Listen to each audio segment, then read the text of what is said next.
We've got another really cool win to share with you guys. If you have a property that you think might have title issues, your title report, title is going to show any liens or debts or anything attached to that property. It could be credit card debt, it could be child support. This is a win dating back to February. We went under contract with the seller. We closed on it last week. We went from February to August. This is how we spent months curing title, being a detective, and finally closing on this property. And in the process, helping the seller with the seamless transition, covering their hotel and moving expenses. We're going to go over to the property. I'm not going to go in because last time we did, we got covered in fleas, but these sellers took what they wanted, left what they didn't.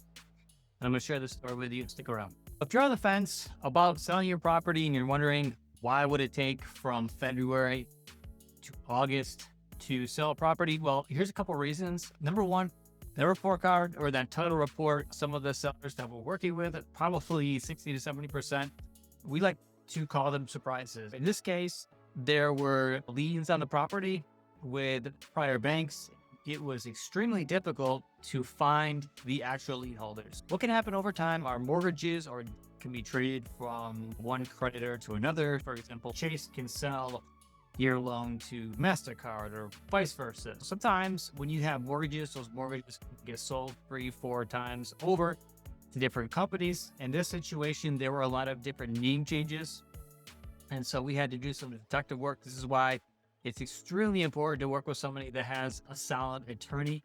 The home buyer is only as good as their attorney. So our attorneys had to do some detective work. We had to find the chain of command and go through all the legal paperwork to verify that this person that changed their name over time was actually the person who they say they are.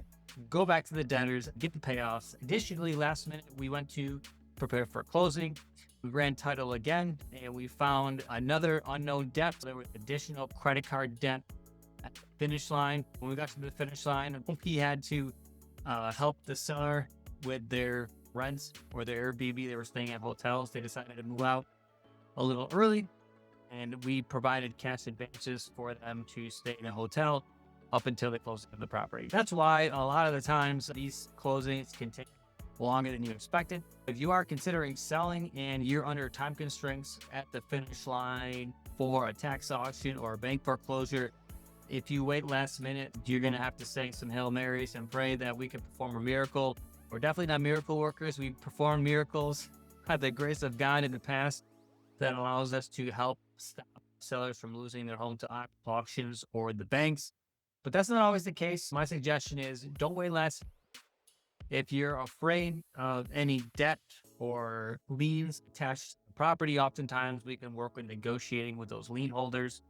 If they're at an auction date or a foreclosure date, that makes it a little bit easier because creditors often will rather take something as opposed to nothing. They'll get nothing if you lose that home to an auction. Gets wiped clean. The lender in first position is always the one who gets paid first. Another story of why sometimes our offers might seem lower than others. We have to buy these properties taking into consideration that there's always going to be a speed bump. In most cases there is, whether it's paying for moving costs in advance, whether there's extra debt attached to the property that the seller can't pay, that we have to then come bring money to closing to cover that debt, paying more for that property than we anticipated, taking an extended period of time from the time we go under contract to the time of closing.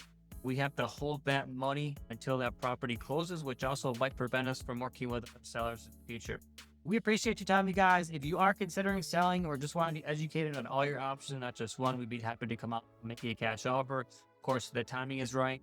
We'd be happy to do so. We're not always the best fit. We're not going to be the highest price because typically we're offering a guaranteed offer, and typically we're solving more than just one problem with the properties like I just explained, or even last minute or no problems at the finish line that we have to figure out how to solve. This is why you are considering you're selling your home for cash off the market. You want to work with someone credible. You want to work with someone local. You want to work with someone who has an attorney that's going to have everyone's back. And of course, do the work to get these properties, these troubled properties or problem properties to the finish line. Thanks for watching, guys. You know how to reach out to us, 985-299-709. We'll talk to you soon. Take care. Bye.